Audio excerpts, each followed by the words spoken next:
van a haber sucesión y convergencia en sucesiones.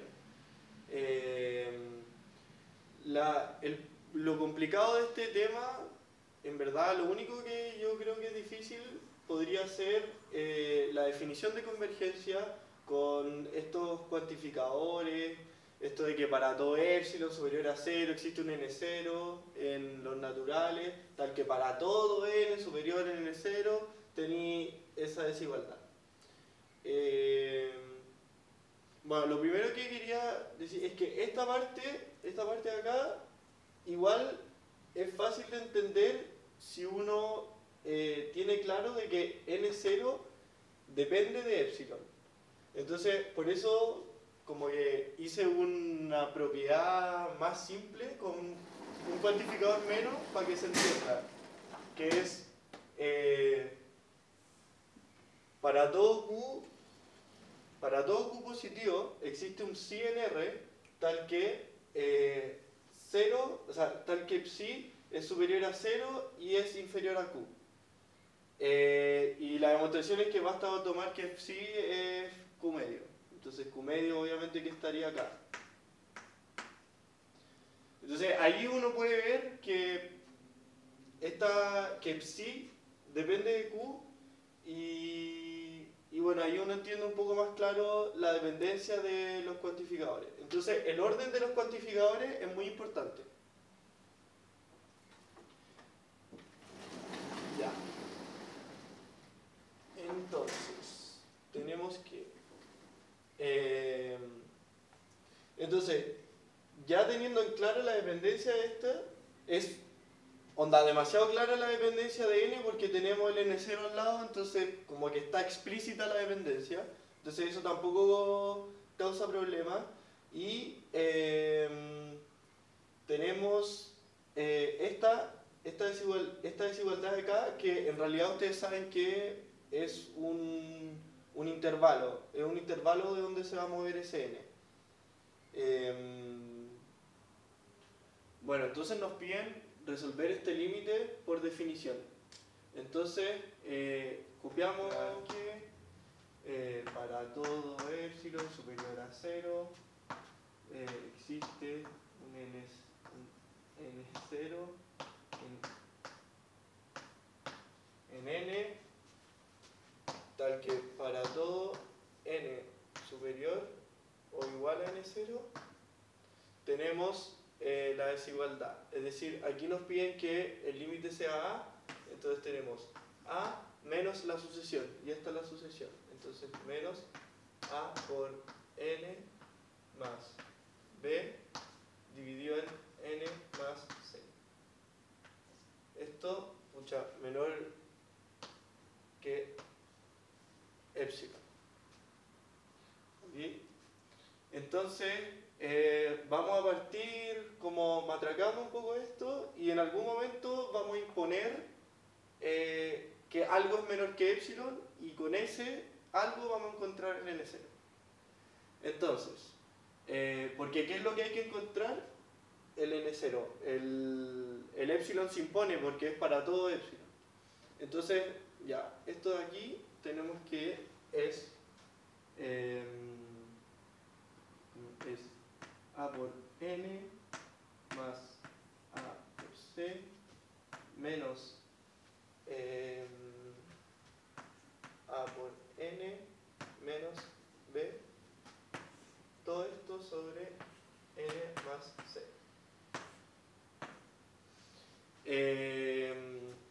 Entonces, esto va a ser igual al valor absoluto de a por c menos b sobre n más c. ¿Por qué obvié por qué solamente puse el valor absoluto acá arriba? Porque forcé que a, b y c sean positivos. Entonces, para que sea más fácil el desarrollo, porque esta propiedad se cumple para todo a, b y c, pero preferí para cosas más, porque me lata desarrollar más, ponerme en caso y no sé qué. Entonces ya, tenemos esto acá. Podemos entonces decir que esto es inferior, o sea, sí, que esto es inferior a AC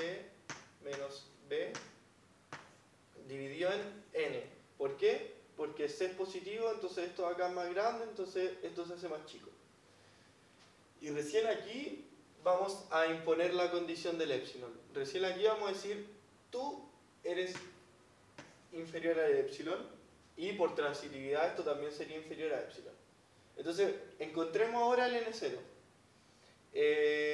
Podemos ver, aquí podemos notar que nos da la siguiente desigualdad.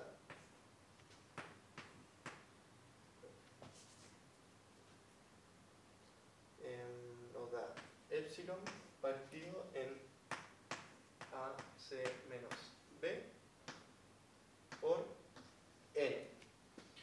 Ya, esta desigualdad de acá les debería sonar, es la propiedad arquimediana, que dice que si tenéis un número real acá, en algún momento va a llegar un número natural que va a hacer que esto sea superior a 1. Así que da lo mismo, los chicos, que sea esto, da lo mismo que 0, 0, 0, 0, 0, vamos a encontrar un n que haga que esto sea superior a 1. Entonces, esta desigualdad acá permite decir, ya, el n0 existe. Y podemos dar el valor de ese n0. El valor de ese n0 va a ser, es como lo resolvería normalmente. Para allá, y vamos a encontrar que el n0, entonces, bueno, tiene que escribir que esto podemos decir, eso lo tienen que escribir por si acá, por propiedad arquimediana, existe el n0, bla, bla. Entonces, aquí podemos decir que su n0 va a ser igual a la parte entera, porque recordemos que tiene que ser un número natural, de A por C menos B en valor absoluto, dividido por epsilon. Y esto más 1. ¿Por qué? Porque la parte entera te da como el número natural más chico, entonces para estar seguro tenemos que tirar el grande. Y entonces aquí tienen su n0 y podemos ver que se cumple la propiedad. Ahora, ustedes cuando vieron este límite, ustedes saben, les dieron ganas al tiro de, oh, aquí n acá, entonces esto queda, se saca, esto queda un 1, esto queda n sobre n, te tira el 0, 0, ya, pero esta es como la manera formal de demostrarlo y por qué uno, y es la explicación de por qué uno puede hacer esta álgebra de los números, de las sucesiones. Ya, entonces, ahora les voy a hacer solamente un ejercicio de como límite por matraca, haciendo álgebra, límite, sándwich y esas cosas. Yo creo que para este control tienen que como hacer caleta de esto. Mientras más practiquen, mejor. Y entonces aquí les voy a mostrar solo un ejemplo. ¿Por qué ocupo, como que me pongo en dos casos y como sabemos que el límite es único, tienen que coincidir? Y yo pensé que iba a llegar a una contradicción cuando lo hice y al final no llegué a una contradicción, porque eso normalmente lo hacemos para una contradicción, pero filo. Entonces, ¿cuál fue mi idea? Mi idea es que me molesta este menos 1 a la n, porque sabemos que menos 1 a la n puede tomar dos valores, que es 1 y menos 1. Entonces nos vamos a poner primero en el caso en los límites de los números pares y después en los límites de los números impares. Entonces, si tomamos puro n en los números pares, este límite se convierte en el límite cuando n no tiende a infinito de 1, de 2, porque va a ser 1, de 2 sobre n a la n. Entonces, ¿por qué hice esto? Porque n forzamos a que fuera número par, eso lo tienen que escribir. Esto acá lo podemos acotar, entonces es el 2 sobre n a la n. Bueno, esto, spoiler, va a tender a 0, uno puede ver que esto va variando y esto se va. Uno lo acota por 2/3 elevado a la n, y ahí sí que tienen la propiedad, como este es un número chico, esto se va a 0, y como es esto sí o sí un número positivo, sea 0, entonces el límite es 0. Luego, si tomamos los impares, es muchísimo más fácil. ¿Por qué? Porque la parte de arriba se convierte en 0. Entonces 0 a la n dividido por n, todo lo que queráis va a ser 0. Entonces los límites pares e impares son 0. Entonces el límite es 0.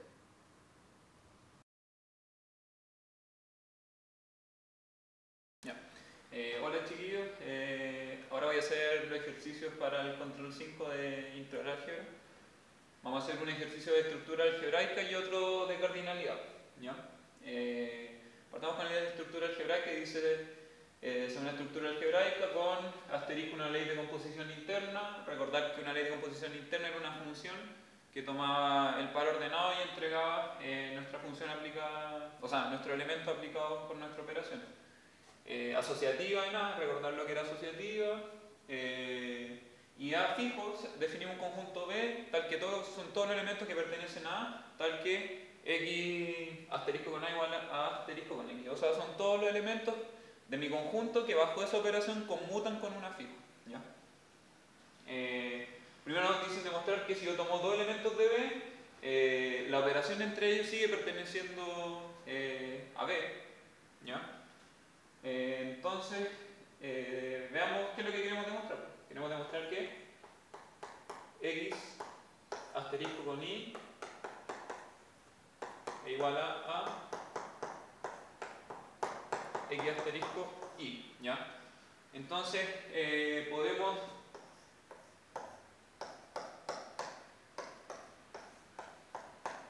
vamos a agarrar nuestra expresión de la izquierda y mediante equivalencia vamos a llegar a lo que queremos, ¿ya? Recordemos que nuestra ley de composición interna es asociativa, entonces podemos asociar, ¿ya? Ahora notemos que podemos hacer de que por nuestra hipótesis Y y X pertenecen a mi conjunto B. Entonces si pertenece a mi conjunto B, bajo la aplicación de esta operación con un A fijo conmutan, ¿ya? Como Y pertenece, esto es lo mismo que X asterisco A asterisco Y, ¿ya? Tenemos esa nuestra operación. Después de eso, ya. Y ahora volvemos a ocupar nuestra asociatividad. X asterisco con A asterisco con Y. Bueno, ya no estamos en control 1 para estar anotando todo al lado, pero igual ocupamos asociatividad. Aquí ocupamos que Y pertenece a B. Y aquí ocupamos asociatividad de nuevo, ¿ya? Y ahora aquí vamos a ocupar que X también pertenece a mi conjunto B, por lo tanto conmuta a X asterisco Y. Aquí ocupé que X pertenece a mi conjunto B. Y finalizamos con otra asociatividad. Es un asterisco X asterisco Y, ¿ya? Y ahí tenemos lo que se nos pide en la primera, ¿ya? Ahora vamos con la B. Ya. Ahora en la parte A2 nos dicen de si existe un neutro en mi conjunto A, entonces ese neutro va a pertenecer al conjunto B. El desarrollo en verdad es súper simple, es de la definición del neutro. Nosotros tenemos que el neutro, si es que X, neutro X, que es igual a E, ¿cierto? Eso se cumple para todo X perteneciente en A porque es un neutro para A, para el conjunto A, ¿ya? En particular se cumple para todo, se cumple para una fijo. Eso es lo mismo que A, pero yo no quiero saber eso, a mí lo único que me importa es esto, ¿ya? Si recuerdan, esa es la definición de que un elemento pertenezca a mi conjunto B, entonces queda demostrado de que el neutro pertenece a mi conjunto B, ¿ya? Eso era corto. Ahora vamos, dice, si es que el inverso existe para mi operación asterisco, perteneciente a A, entonces si él pertenece a A, entonces tengo que demostrar que pertenece a B. ¿Ya? Entonces tenemos que, sabemos de que nuestro elemento x a la menos 1 pertenece a A. ¿Ya? Y también recordemos que x es igual a nuestro neutro y que eso es lo mismo que x a la menos 1 por x. ¿Ya? Entonces recordemos nuevamente que nosotros queremos demostrar que x a la menos 1 asterisco con A es lo mismo que A asterisco por x a la menos 1. ¿Ya? Entonces, tenemos de que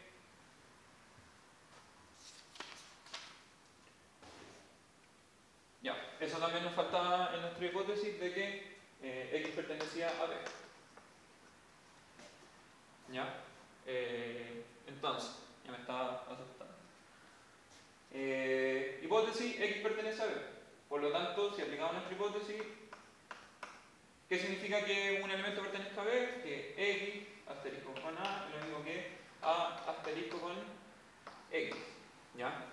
¿Qué podemos hacer? Apliquemos nuestro neutro. ¿Ya? Sabemos que existe, no hay problema, o sea, perdón, nuestro inverso. Sabemos que existe, no hay problema de aplicarlo. ¿Ya? Entonces lo vamos a aplicar por la izquierda. Tenemos que x a la menos 1. Recordamos que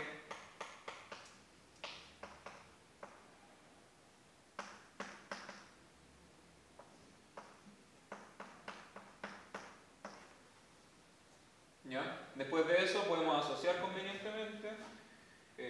Asociamos convenientemente y tenemos que eso es lo mismo que x a la menos 1 asterisco x asterisco a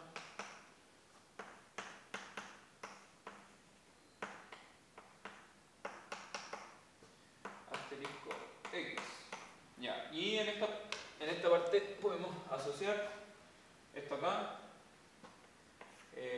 asociamos y ocupamos neutro también. Recordamos que definición de, tenemos por nuestra hipótesis aquí, definición del inverso, tenemos e asterisco a es lo mismo que, y aquí asociamos x a la menos 1 asterisco a asterisco x. ¿Ya? Entonces, ahora vemos que por un lado ya tenemos algo más o menos de lo que queremos. Ahora, ¿qué queremos? Queremos que al lado aparezca conmutado. Por lo tanto, por lo mismo que es lo que queremos, aplicamos x a la menos 1 por la derecha. ¿Ya? Tenemos que por neutro, esto es lo mismo que a con x a la menos 1 y esto es lo mismo que x a la menos 1 a x por x a la menos 1 y ahí podemos asociar, tenemos que esto es neutro y finalmente tenemos que a x igual a x a la menos 1 de a. Finalmente, ¿qué significa eso? Que eso implica que x a la menos 1 pertenece a mi conjunto B. Y con eso queda demostrado. Vamos a ir con el ejercicio de cardinalidad. Nos definen un conjunto A como aquellos donde se cumple que existe un n tal que tenemos del estilo P partido en Q, donde Q es igual a 2n y P pertenece a los naturales y P es menor que Q. ¿Ya? Notemos que ¿qué nos están definiendo ese conjunto? Si recuerdan, nosotros podíamos definir el conjunto de los racionales como todos los P partido en Q, tal que P pertenece a los enteros y Q también pertenece a los enteros. ¿Ya? Entonces notamos claramente de si es que tomamos un elemento de allá, también está acá. Eso no es difícil de probar. Entonces A sí o sí vamos a tener que es un subconjunto de Q. ¿Ya? Entonces, es así como vamos a tener dos opciones por las propiedades que ustedes saben acerca de cardinalidad. O A tiene la misma cardinalidad de Q,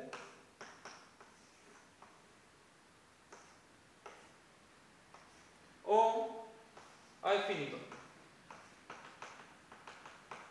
¿Ya?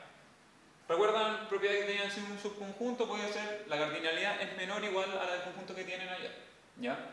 Y recordemos que la cardinalidad de Q es la cardinalidad de N. También eso está una prueba súper interesante y deberían haberla visto. Entonces basta con que probemos que A no puede ser finito y eso va a quedar probado. ¿Ya? Entonces, para demostrar que A no es finito, esa es una opción. O la otra es armar una biyección entre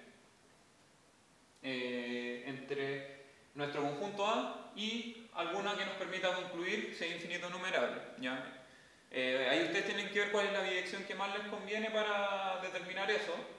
Pero yo voy a armar un conjunto arbitrario. Voy a poner A estrella como el conjunto de todos los 1/3 a la n más 1 con n perteneciente. ¿Ya? Si pueden notar, esto es un subconjunto de mi conjunto A. ¿Por qué? Porque mi conjunto A eran números del estilo P partido en Q y Q era 2 a 2 a la n. Entonces, aquí nos vamos a poner 2 a la n más 1. Y P es menor que Q. ¿Ya? 1 es menor que 2, ningún problema. Entonces, claramente, A es un subconjunto de mi conjunto A. ¿Ya? Entonces, si es que nosotros logramos demostrar y también tenemos que A es un subconjunto de Q. ¿Ya? Si nosotros logramos demostrar, al final tenemos como una cadena.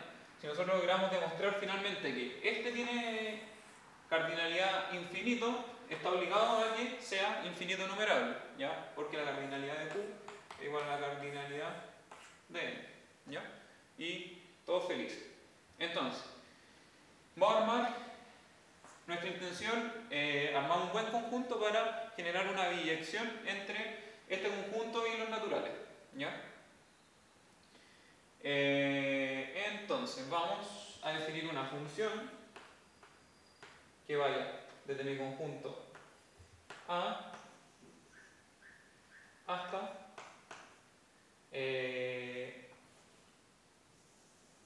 a los naturales. Ya. Entonces, yo me pongo, ustedes deberían como ponerse a pensar, ya, hay puros números de este estilo en mi conjunto A estrella. Entonces, ¿qué números están en mi conjunto A estrella? Perdón, n es de los naturales. Estaría en un medio, un cuarto y así sucesivamente. ¿Ya? Entonces, ¿qué particularidad existe? Existe desde que si yo hago una función de que toma elementos de acá, o sea, toma elementos del estilo 1 partido en 2n más 1, lo más conveniente es que esta función me entregue n, la cual esta función claramente es biyectiva. Vamos a tener f de s va a ser elementos de mi conjunto de estrellas, va a ser n, ¿ya? La cual es claramente una biyección. Igual no les va a tomar más de 2 líneas demostrar que eso es biyectivo. En el control háganlo, asegúrense. Y eso, intuitivamente es biyectivo porque a cada elemento, o sea, un medio, le asocio n, en este caso va a ser 0. Y así sucesivamente, o sea, voy a tener que va a ser inyectiva y algo de biyectiva. Hay una biyección entre mi A estrella tiene la misma cardinalidad que n es infinito numerable, y como sabemos por lo que razonamos anteriormente, que la cardinalidad de A es menor o igual a la de n, y a la vez tenemos que A es igual a la cardinalidad de n, ¿ya? Y A estrella, la cardinalidad de A estrella es menor o igual que la de A, ¿cierto? ¿Por qué? Porque es un subconjunto por lo que hablamos anteriormente. La cardinalidad de n, tenemos que n A, y por otro lado tenemos que A n. Por un lado tenemos que es menor y a la vez mayor, y es mayor. Sí, tenemos esto dado vuelta, y es lo mismo cuando ustedes tenían que un número no podía ser mayor ni menor, entonces teníamos obligado a que la cardinalidad de A es igual a la cardinalidad de los naturales, ¿ya? Y con eso probamos de que es infinito numerable. Bueno, en verdad, para ser más riguroso, bueno, podríamos sacar un menos, pero en verdad va a dar lo mismo. Aquí tenemos lo pedido, ¿ya? Entonces, tenemos CAA, el conjunto que tiene n elementos, ¿ya? 0, 1, 2, 3 hasta n, y consideren la secuencia que toma x0, x1 hasta xn, que está dentro de A. Eso quiere decir que para todo xi, para todo i en los naturales, xi pertenece a A. ¿Ya? Entonces, probar de que existen dos enteros distintos, tal que dos elementos de la secuencia son iguales. Eso quiere decir de que esta secuencia contiene al menos dos elementos repetibles, ¿ya? Eso es lo que queremos probar. Es interesante y quizás como que a priori se podría como ver de que no se está ocupando cardinalidad en ningún momento, pero fijémonos que si es que nosotros definimos una función que va desde los naturales a mi conjunto A, ¿ya? En verdad lo que estoy haciendo voy a ir a mi secuencia que está en mi conjunto A, ¿ya? Que va a tomar un número n y que me va a entregar, el término x sub n, ¿ya? Esa va a ser mi función f de n. Entonces, ¿qué queremos saber? Desde si es que existen dos naturales distintos, entonces al menos va a existir un par de términos que van a ser iguales, ¿ya? Va a llegar el momento en que uno piensa como ¿qué hago? En la desesperación, supongamos que esto no pasa.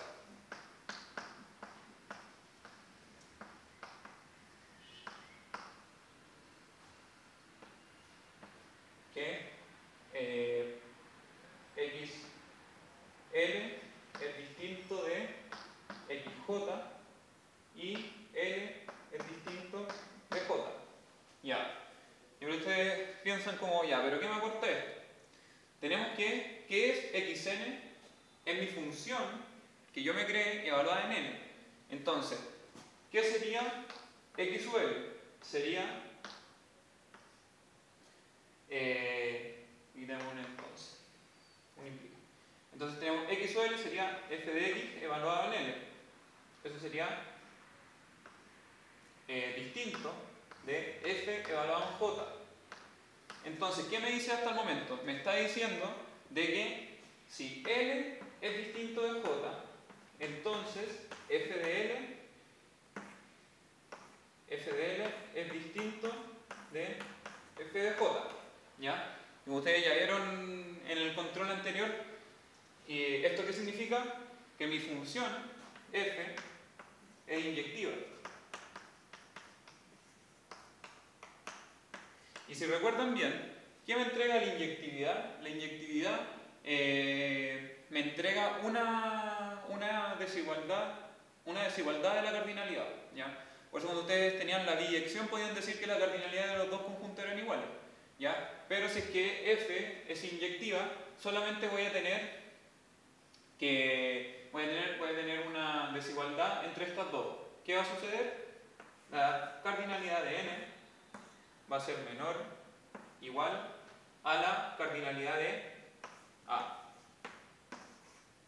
Eso quiere decir que puede ser que la cardinalidad de n sea igual a la de a, o que la cardinalidad de n sea mayor, o sea que la cardinalidad de n sea más chica que la cardinalidad de a.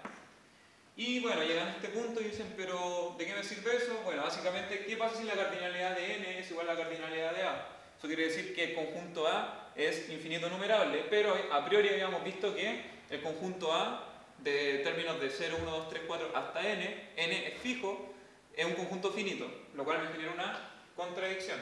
Y tenemos que, si es que la cardinalidad de A es más grande que la de n, o sea que tenemos que es un infinito no numerable, va a ocurrir lo mismo. No va a ser finito y ya es finito contradicción. Entonces probamos básicamente de que existen dos términos de mi secuencia que se repiten, lo cual es interesante.